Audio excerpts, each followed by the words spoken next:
Hi, my name is Robert Chelle with Chelle Law, and my law firm assists physician assistants with employment contract issues. Today I'm going to talk about whether a 10-mile non-compete restriction is a reasonable amount for a physician assistant. So if you're a PA and you've signed an employment contract, there's going to be a section that includes restrictive covenants. And restrictive covenants essentially stop the PA from doing things either during or after the contract has been terminated. So some normal restrictive covenants would be a non-disparagement clause, a non-solicitation agreement, and then in most states, there'll be some kind of non-compete. And so a non-compete essentially prohibits a physician assistant from providing care for a certain amount of time in a specific area. Now, first, there are a handful of states in the United States where non-competes are completely unenforceable.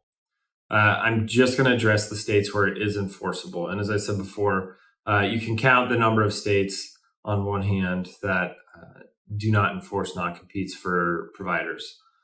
So if you are in a state where non-competes are enforceable, almost every state will look at a number of factors to determine whether it's reasonable or not. One, the temporal limitation, so how long it lasts. So most non-competes are going to be somewhere between 1 to 2 years. Anything more than 2 years is likely going to be unenforced or considered unenforceable by a court. Most of the time, if I'm negotiating with an employer or assisting a PA in negotiating their contract, we want to keep it to at least 1 year, no more than that. And then second, what we're going to kind of focus on today is the geographic restriction. So, kind of the title of this video is 10 miles a reasonable non-compete. And I would say, yes, in most states, 10 miles is reasonable. However, a number of factors need to go into that kind of analysis. So first, how many locations does the non-compete apply to? It will state in the non-compete whether it's the primary practice location. It could be every practice location where the physician assistant has provided care. If it's a larger corporate-owned practice, it could be every location that the employer owns in the area.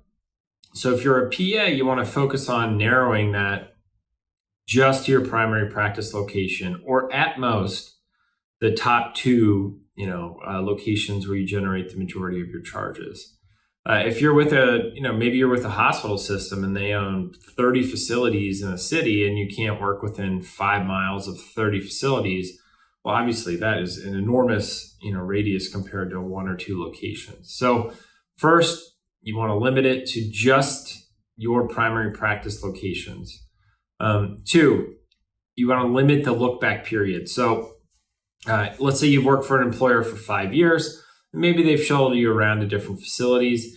You want to limit the non-compete to just where you've worked in the last 12 months. It wouldn't be fair if you worked at a location 7 years ago for an employer and for that to still continue to count as a location that the non-compete would attach to.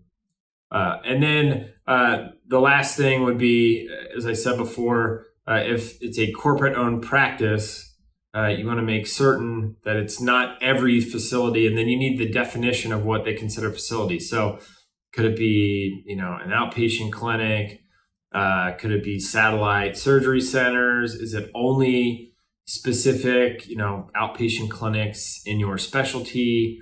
There needs to be a definition. So you need to make certain that when they're saying it applies to a bunch of different locations, there's some kind of definition of the exact type of locations that they are.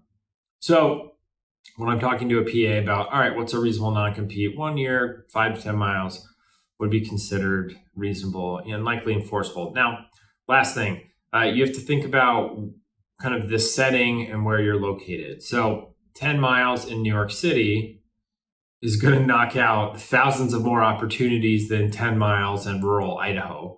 So the kind of geographic restriction can vary, meaning whether it's considered reasonable or not, based upon, are you in a big city?